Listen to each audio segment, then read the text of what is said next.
Hi, everybody. I'm Shania Chavis-Rucker, happening in Fulton. A new month brings a new update on COVID-19 testing, vaccinations, and mask requirements for Fulton County. Here's Fulton Manager Dick Anderson. It's not a mission accomplished moment because I don't think we want to relive that as an analogy, but with all the trends that have improved, and by the way, for example, the cases are less than 100. We have only 250 people in the hospital right now. The positivity rate at 3.5%. And new CDC guidelines that were just announced, it really puts Fulton County in a low transmission or low risk category. So that's substantially good news. However, in February, we had the highest number of deaths, 159 related to COVID, that we have had during the entire pandemic. And 96% of those came from the unvaccinated. So we got to keep in mind that vaccinations are the key, and we will continue to remain focused on those. In fact, incentives, activities like basketball games, hours that go into the night are our calling card to get folks to consider getting the vaccine. And by the way, of the folks in Fulton County that are eligible, we have almost 70% now with one dose. About 65% with 2 doses. So we still got a lot of work to do, and it clearly is threatening if you have not been vaccinated. So that's our focus.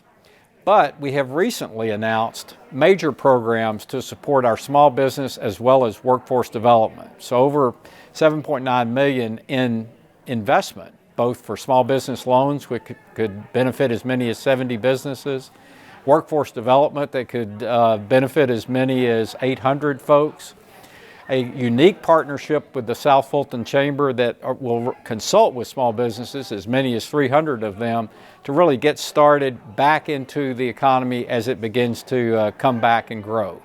So that's our focus now as we move forward.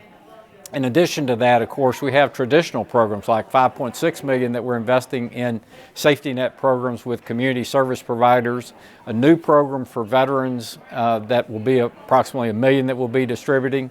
So all of those combined give us the strength to, I think, now move out of the pandemic. For our employees, it's a pretty simple message.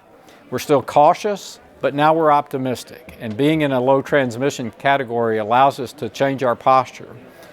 In terms of masks, we'll be encouraging masks rather than requiring them, unless we're in areas where it's highly trafficked and interfacing with the public, such as our courts, our jail, and our tax offices. But everywhere else, it'll be encouraged.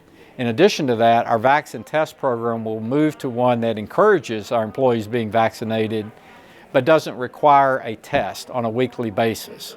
So encouraging rather than requiring, moving forward, still being cautious, but very optimistic now that we have turned the corner as it relates to the pandemic and focused on helping our community move forward economically and with skills and workforce development.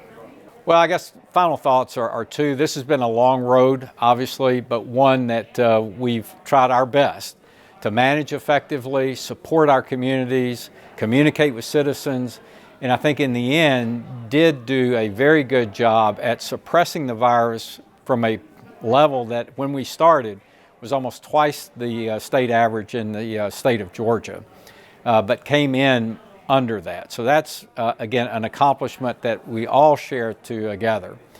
And of course, the other final thought is with the people of Ukraine, because we still got to be recognizing that while we're emerging from something, they're entering something, and we all stand with them, both in prayer as well as in empathy.